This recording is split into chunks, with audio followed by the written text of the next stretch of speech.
అని చాలా దగ్గర నుంచి చూసిన వాళ్ళు చెప్పే మాట ఏంటంటే, ఎవరైనా కష్టాల్లో ఉన్నారు, వాళ్ళకి సహాయం కావాలి అంటే ఇమ్మీడియట్‌గా స్పందిస్తారు, రెస్పాండ్ అవుతారు, వాళ్ళకి కావాల్సినట్టు హెల్ప్ చేస్తారు. అది బలమా, బలహీనత మీది? అది దట్స్ మై క్యారెక్టర్ అగైన్. హ్మ్. దాంట్లో బలమేముంది, బలహీనత్వం ఏముంది? That's my character. I am that. కాకపోతే చాలా వరకు నమ్మించి మోసం చేసిన వాళ్ళు ఉంటారు, లేకపోతే మీకు ఇంకేదో కహానీ చెప్పి వచ్చిన వాళ్ళు ఉంటారు. మీ దగ్గర డబ్బులు ఉన్నాయి, యూ గివ్ లైక్ దాట్, ఊరికే జస్ట్ లైక్ దాట్ ఇచ్చేస్తారు, అడిగిన వెంటనే ఇచ్చేస్తారన్న. అలా మోసపోయాను, వీళ్ళు చెప్పిన కహానీ ఒక ఫేక్ స్టోరీ అనేది ఎప్పుడన్నా అనిపించిందా? లేదు లేదు. నేను సి మీరు నాకు ఒక ప్రాబ్లం చెప్తే నేనేం చేస్తానంటే, ఇప్పుడు కాదు, ఇది నేను మలయాళం ఫిలిం ఆ టైం నుంచి, మీరు నాకు అమ్మ నా బిడ్డకి స్కూల్ ఫీజు కట్టాలా, అవునా, ఏ స్కూలు, ఓకే, ఎంత ఫీజు, మీ చేతికి ఇవ్వను, నాకు మేకప్ మ్యాను వాళ్ళు వీళ్ళు ఇప్పుడు సతీష్ అందరు చూస్తున్నారు కదా. ఇప్పుడు నేనేం బిజీ ఆర్టిస్ట్ని అయినా నాతో 10 మంది ఉంటున్నారు. అవును. ఈ 10 మందికి ఏం పని ఉంది? పోరా ఆ స్కూల్లో అలాంటి ఒక అమ్మాయి చదువుతుందా, ఆ అమ్మాయికి ఎంత ఫీజు కట్టేసిరా. ఎంక్వైరీ చేసేవాళ్ళు? ఎంక్వైరీ కాదు, మా వాళ్ళే కడతారు. అలా చేశాను తప్ప పెద్దగా మోసపోయేంత లేదు. 10,000 20,000 అడిగితే సరే పో ఇస్తాను తప్ప, అది తెలుసు నాకు, ఇది ఫాల్తుగా అడుగుతున్నారని తెలుసు. బట్ ఒక్క చెడ్డ అలవాటు ఉంది, నో చెప్పటం నేర్చుకోవాలా, ఇంకా నేర్చుకోవాలా. అది నో ఒక్కసారి చెప్పేది నేర్చుకున్నానంటే ప్రాబబ్లీ నా గురించి ఇలాంటి కంప్లైంట్స్ రావు. ఏం మారిపోతున్నాను, మోసపోతున్నాను అనే కంప్లైంట్స్ రావు. నో చెప్పడం అనేది కేవలం ఈ డబ్బు విషయంలోనేనా? అన్నిట్లో. వెరీ ఎమోషనల్ ఫూల్ని నేను. నాలాంటి ఫూల్ ఎవరూ లేరు.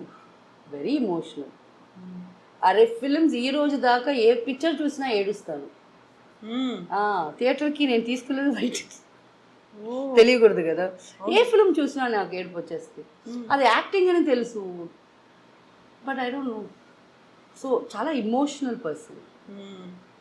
సో రియల్ లైఫ్లో కూడా అలాగే? ఏ ఇష్యూ అయినా సినిమా అని తెలుసు, రియల్ లైఫ్ అది సినిమా అని దానికి ఏడుస్తున్నానంటే నిజం వెళ్తే. బట్ ఇప్పుడు కొంచెం స్ట్రాంగ్ అయ్యాను. లైక్ బేబీ నా కళ్ళ నీళ్ళు ఆరిపోయాయి. No more tears for film అంటే ఫేక్, ఓకే, బట్ నా లైఫ్లో చాలా ఫేక్ పీపులే ఉన్నారు. వాళ్ళ కోసం ఏడిసి లేకపోతే ఇంకా ఏడవకూడదు అని నా టియర్స్ గ్లాండ్ ఉంది కదా, ఆ గ్లాండ్ కట్ అయిపోయింది అనుకుంటున్నా. So I don't know more cry for real life fake people. So లైఫ్లో ఫేక్ పీపుల్ అంటే ఫ్యామిలీ మెంబర్స్ ఉన్నారా, లేకుంటే బయటి వాళ్ళు ఉన్నారా? ఫ్యామిలీ మెంబర్సే. బయట వాళ్ళ గురించి, వాళ్ళు బయట వాళ్ళండి, వాళ్ళు ఫేక్గా ఉంటే ఏంటి, రియల్గా ఉంటే ఏంటి. I'm talking about my family members. Each and every single family member in my fucking bloody life is fake. ఎందుకు? ఏం చేశారు? అన్నీ వాళ్ళే చేశారు. అవి నా డబ్బులు తీసేశారు. నాకు ఒక ఫంక్షన్ అంటే నన్ను రమ్మంటారు, బట్ అక్కడ ఇంకొక స్టార్ వస్తే ఎలాగో అంతే, వాళ్ళకి ఒక యాక్ట్రెస్ వచ్చినాను అంతే. బట్ యాక్చువల్లీ నేను మీకు దగ్గర సొంతం, మీరు నన్ను మీతో కూర్చోబెట్టాలా, మీకు ఏదేదో మాట్లాడుకుంటారు, ఏమీ లేదు. ఆర్టిస్ట్ లాగా నేను వస్తాను, నేను ఒక బొకే ఇస్తాను, వెళ్ళిపోతాను. అంత ఆర్టిఫిషియల్గా ఉంటుంది, very artificial. So fed up with all that. ఇప్పుడు నాకు సొంతం అని I don't talk. I have no సొంతం now, no relatives in my life. And నేను ఎవరితో ఉండే 4-5 ఉన్నారు, వాళ్ళతో కూడా నేను మాట్లాడను. Like when they call I say hi, బాగున్నారా, ఏంటి, ఏదైనా అవసరం ఉందా, అప్పుడు చెప్తారు ఒక బైక్ కొనాలా, 10,000 రూపాయలు, ఫైన్, నాకు అది లేదు, నేను ఇట్లా ఇప్పుడు చెప్పడం అలవాటు చేసుకున్నారా? సొంత వాళ్ళకి అలవాటు చేసుకున్నా. బయట వాళ్ళు వచ్చి అడిగితే చేస్తాను, సొంత వాళ్ళకి మాత్రం నేను పెట్టాను. వాళ్ళకు తెలుసు కదా మీరే ఫ్యామిలీ కోసం కష్టపడ్డారు, మీ దగ్గర ఏ డబ్బు ఉంచుకోకుండా మొత్తం వాళ్ళకే ఇచ్చారు, అదన్నీ తెలుసు, మర్చిపోయారా వాళ్ళు? అది వాళ్ళని అడగాల. How would I know? అయితే మీకు ఆ టైంలో అంత డిమాండ్ ఉన్నటువంటి స్టార్ మీరు, లక్షలు వస్తున్నాయి, ఇన్వెస్ట్మెంట్స్కి పెట్టుకుందాము, ఒక ఇల్లు కొనుక్కుందాము, లేదు ఎక్కడైనా ఒక ప్లేస్ కొనుక్కుందాము, ఎక్కడైనా వెంచర్ చేద్దాము అనిపించలేదా? I was very busy. దీనికి ఆలోచనలే రాలేదు ఇంకా. నాకు రాలా. అండ్ ఐ థాట్ నా తమ్ముడు ఉన్నాడు, మా అక్క, whom I trusted the most in my life, తను ఏదన్నా చేస్తుంది. బికాస్ వాళ్ళ పిల్లలు చదువుకున్నారు, అక్క హస్బెండ్ డాక్టరు, సో అక్క వెరీ బ్రిలియంట్ పర్సన్, సో నా కోసం ఏదన్నా చేస్తారు అలాగా నమ్మేశాను నేను. బట్ దెన్ ఆఖరికి ఏది చేయాల. అది కూడా రాసుంది. ఎస్, సి నేను నిజంగా చెప్తున్నాను ఆడియన్స్ మీ అందరికీ, అందరూ ఇల్లులు కొనాలా, అందరూ కార్లు తిరగాల, మనం ఆశ పెట్టుకోవాలా తప్ప అది జరిగేది జరగకుండా ఉండేది మన చేతిలో లేదు. సి నేను ఫస్ట్ ఫిలిం ప్లే గర్ల్స్ అప్పుడే కారు కొన్నా. ఇప్పటిదాకా నేను ఒక 20 కార్లు కొని ఉంటా. ఇప్పుడు ఒక ఇల్లు ఒక్క 650 స్క్వేర్ ఫీట్లో ఇల్లు కొనలే. ఇక్కడ రాసి ఉండాలి. 4 కార్ డబ్బా ఒక ఇల్లు వచ్చేస్తుందా? నేను చేయలేదే. So that's all return. ఎందుకు అలా ఇంట్రెస్ట్ చూపించలేదు? ఏమో కార్లో ఉండే ఇంట్రెస్ట్ నాకు ఇంట్లో. See I tell you basically, నిజం చెప్పనా, ఈ ఇల్లు కొనేసి దానికి వాటర్ ట్యాక్స్లు, దానికి ట్యాక్స్లు, ఈ కర్మ అంతా నేనే కట్టాలా. నేను చచ్చిపోయిన తర్వాత ఈ ఇల్లు ఎవరు తీసుకుంటారో ఒక గొడవ వస్తుంది. ఈ గొడవలో ఎవరో ఒకరు పీక్కపోతారు. వాళ్ళకి కూడా జనాలు శాపం ఇస్తూనే ఉంటారు. అది చచ్చిపోయింది పాపం, అది వర్క్ చేసి చచ్చిపోయింది, ఇల్లు కొనేది ఈ నా కొడుకు అనుభవిస్తున్నారు అంటారు. ఎందుకు నా వల్ల ఒక ఇల్లు కొనిన తర్వాత అది నా తమ్ముడికో మా అన్నకో పోయిన తర్వాత వాళ్ళు కూడా తిట్లు తినాలా? ఏం వల్ల ఐఎమ్ హ్యాపీ లైక్ దిస్.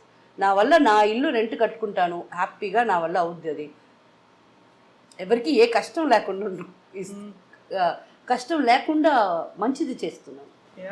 ఒక కర్మ సిద్ధాంతమే కదా, మీకంటూ ఒక ఫిలాసఫీ ఉంది సపరేట్ కదా. వഴി తని వഴി, మై వేస్ సపరేట్ వే. అయితే షకీలా కనీసం ఒక జ్యువెలరీ మీద, దాని మీద ఆర్నమెంట్స్ ఇలాంటి దాని మీద కూడా లేదా ఇంట్రెస్ట్? లేదు నాకు. ఇప్పుడు ఒక తెలుగు బిగ్ బాస్ కి వచ్చే ముందు ముక్కు అంతే. ఇది ఒక చిన్న రింగ్ కనిపిస్తుంది. ఇది కూడా నాకు ఒక ఫ్రెండ్ ఇచ్చారు. జ్యువెలరీ ఉంది. I don't like to wear. లేదు కనీసం చెవులకు కూడా పెట్టుకోకుండా పెట్టుకోను. అవును, నేను ఇది మాత్రం చాలా లైఫ్ లో ఆశ, ఇది వేసుకోవాలని. నొప్పికి భయపడి ఇక్కడ పక్కన కాళికాంబల్ టెంపుల్ అని ఒక టెంపుల్ ఉంది, అక్కడ చెప్పాను పెట్టుకో అమ్మా బాగుంటుందని. ఫస్ట్ టైం డైరెక్ట్ గా ఇది కూర్చోబెట్టారు. అండ్ దెన్ దానికి డైమండ్ వేసుకున్నాను. ఇది ఒక్కటి నాకు ఇష్టం. ఇది ఒక ఫ్రెండ్ ప్లీజ్ ఇది నువ్వు వేసుకోవాలా నా గుర్తు, అందుకు చాలా అలా గుర్తులు ఉన్నాయి. బట్ ఇది ఇప్పుడు మొన్న ఇచ్చారు, అందువల్ల ఇది చేతిలో పెట్టుకున్నాను. సో నాకు ఒక టైం ఉన్నది వేర్ ఏదన్నా చిన్నప్పుడు నేను 11-12 ఇయర్స్ ఉండేటప్పుడు ఫంక్షన్లకు వెళ్తే మా ఏదో ఒక పిచ్చిది వేసుకొని వెళ్తాం కదా, పిచ్చి అది మా పిన్ని ఒకసారి అది చూసిన తర్వాత పిచ్చిది ఆడింది. ఆ రోజు మైండ్ సెట్ నాకేమంటే వేసుకుంటే గోల్డ్ వేయాలా, లేకపోతే వేసుకోకూడదు. మన కాడ ఉందా లేదా అని ఇంకొకరికి అనవసరం. సో అది ఎలా ఫిక్స్ అయిందంటే ఆ మలయాళం టైంలో నేను 8 o'clock షూటింగ్ నుంచి వచ్చేస్తే రిటర్న్ ఒక హనీఫా, సింగపూర్ హనీఫా అని ఒక షాప్ ఉంది, అక్కడికి పోయి నాకు 8 grams ఒక సవరణ అని తెలియదు. నాకు తెలీదు, ఇప్పుడు తెలిసింది. పెద్ద పెద్ద పెద్ద పెద్ద హారాలు, ఇంత పెద్ద అన్నీ ఉన్నాయి, అన్ని కొనేస్తా. ఎంత కాడే కదా, టక కార్డ్ వెళ్ళి ఇంట్లో ఇచ్చేస్తాను. అది ఎప్పుడు వేసుకోకూడలా, ఉండాలి ఇంట్లో. అలా నాకు పట్టుదల. నన్ను అలా అడిగింది కదా పిన్ని అని. వాళ్ళ కొడుకు మెహందీ, హల్దీ అండ్ రిసెప్షన్, పెళ్ళి 3కి నేను, మా అక్క, మా చెల్లమ్మ, మా అక్క పెద్ద కూతురు, అక్క చిన్న కూతురు, 5గురు ఈ 3 ఫంక్షన్లకి డిఫరెంట్ సెట్స్ రిపీట్ చేయకుండా వెళ్ళారు. రిపీట్ చేసుకోకుండా అందరూ వేరే వేరే జ్యువెలరీ వేసుకొని వెళ్ళాం. అది ఒక సాధించిన తృప్తి, ఒక కళ. అది అలా ఉండిపోయింది, చేశారు. ఆ జ్యువెలరీ అంతా ఎక్కడ ఉంది ఇప్పుడు? అదంతా ఎవరెవరి కాడికి వెళ్ళాలో వాళ్ళ కాడ వెళ్ళిపోయింది. మరి అది ఓకే, ఐఎమ్ నాట్ నేను వేసుకుంటే కూడా నా ఫ్రెండ్స్ ఆ చైన్ పెట్టి ఇచ్చేవా అంటున్నారు నన్ను. వాళ్ళని నేను అడగలేను అలాగా, బట్ నన్ను అడుగుతున్నారు. సరే ఇది వేసుకుంటే కూడా ఈ గొడవ ఎందుకు నాకు అని. బట్ జ్యువెలరీ ఏమో ఉంది, బట్ నాకు ఇష్టం ఉండదు. సో ఇది అంతా మనం రియల్ లైఫ్ గురించి మాట్లాడుకున్నాం. ఒక్కసారి మళ్ళీ రియల్ లైఫ్ అటువైపు వెళ్తే ఫిల్మ్ ఇండస్ట్రీలో, మలయాళ ఫిల్మ్ ఇండస్ట్రీలో ఒక్కసారి మీరే సూపర్ స్టార్ అయిపోయారు, మీ దగ్గర కలెక్షన్స్ ఎక్కువ వస్తున్నాయి, మీకు డిమాండ్ ఎక్కువ ఉంది, లైన్లు కట్టారు, ఇవన్నీ అనుకున్న టైంలో ఒక రకమైనటువంటి జెలస్ ఫ్యాక్టర్ అనేది కూడా కనిపిస్తుంది కదా. షకీలా ఇలాంటి మూవీస్ చేస్తుంది కాబట్టి అలా వచ్చిందా, లేదు షకీలా బి గ్రేడ్ ఆర్టిస్టు ఇలా అనుకునే వాళ్ళలో మెన్ ఎంత ఉంటారో ఉమెన్ కూడా అంతే ఉంటారు కదా. కో స్టార్స్ అనుకోండి, హీరోయిన్స్ అనుకోండి, వాళ్ళ దగ్గర నుంచి ఎలాంటిది ఎక్స్పీరియన్స్ అయ్యారు మీరు? అదంతా ఏం లేదు, ఏం పట్టించుకోలేదు. ప్రాబ్లం ఏమంటే నా కాడ మీరు ధైర్యంగా వచ్చి మాట్లాడితే కదా, నాకు ఫ్రెండ్స్ లేదు, ఎనిమీస్ లేదు, మీరు వచ్చి మాట్లాడితే కదా నా ఫీలింగ్స్ ఏమని నీతో మాట్లాడి షేర్ చేసుకోవటాలు. ఎందుకు మాట్లాడలేదు? భయం. ఎందుకు? నేను మాట్లాడతాను లేను. ఫస్ట్ ఆఫ్ ఆల్ వాళ్ళు ఫ్రెండ్లీగా వస్తే నేను హలో అని మళ్ళీ అంటానో లేదో అని ఫస్ట్ భయం. సెకండ్, ఓవర్ కొంచెం అడ్వాంటేజ్ తీసుకుంటామంటే ఇవి మళ్ళీ మనకి డేట్స్ ఇచ్చదో లేదో ఇల్లే అనుకోవటం. I need friends, I'm just a human being like you. నేను కూడా మీతో కూర్చొని అన్న నాకు ఆశగా ఉంటుంది. నాకు ఒక రూము, నాకు ఒక క్యారవెన్, నా సొంత క్యారవెన్ ఉండేది. షూటింగ్ మధ్యాహ్నం లంచ్కి నేను, నా మేకప్ మ్యాన్, నా హెయిర్ డ్రెస్సర్, నా అసిస్టెంట్స్, నా కాస్ట్యూమ్ డిపార్ట్మెంటు, ఇదే లైఫా? మీరందరూ మాత్రం అక్కడగా కూర్చొని నవ్వుతూ జాలీలు చేసుకుంటూ తింటున్నారు. అంటే మేబీ మీకు ఒక స్టార్డమ్ అనేది వచ్చింది కాబట్టి మిమ్మల్ని ఆ స్థాయిలో ఊహించుకున్నారు కాబట్టి సెపరేట్ ట్రీట్మెంట్ ఏమో. బట్ నాకు అది వద్దు, నాకు అది నేను ఎప్పుడు ఆశపడలా. నేను మీతో ఉండాలా అంటే మీరే సరే నన్ను దూరం. అప్పుడే ఏదైనా రూమ్ నాకు సపరేట్గా పెట్టేసేవాళ్ళు, నాకు నా ఎయిర్ కూలర్స్ ఉంటాయి, అవన్నీ ఆల్రెడీ జిల్లని చేసి పెడతారు. ఇవన్నీ చూసి నాకు కుదరని ನಮ್ಮ క్యారవన్ కొనుక్కుంటాం. అదే చెప్పాను కదా 20 గాడీల దాకా కొన్నానని. క్యారవన్ సొంతంగా కొనుక్కొని ఆ క్యారవన్లోనే ఉండటం, దాంట్లోనే ట్రావెల్ చేయటం, అలాగంతా నేను సపరేట్గా నన్ను పెట్టేస్తారు. I feel really bad. ఇప్పుడుందా క్యారవన్? అది లేదు, ఇప్పుడు నాకు వర్కే లేదే.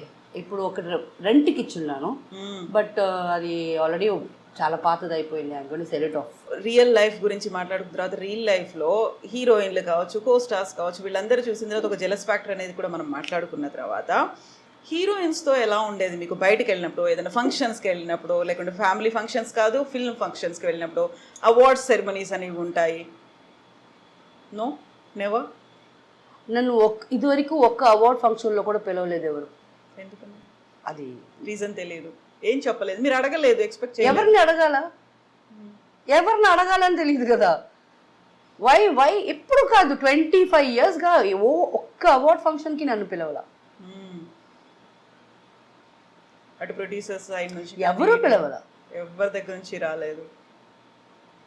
సో అప్పుడే కదా మిగతా హీరోయిన్స్ చూసినప్పుడు మనకి ఎలా ఫీల్ అవుద్దని అట్లీస్ట్ అనుకొని చూడాలంటే కూడా ఎక్కడైనా ఎల్లుంటే కదా, మనం ఎక్కడ వెళ్ళలేదు కదా.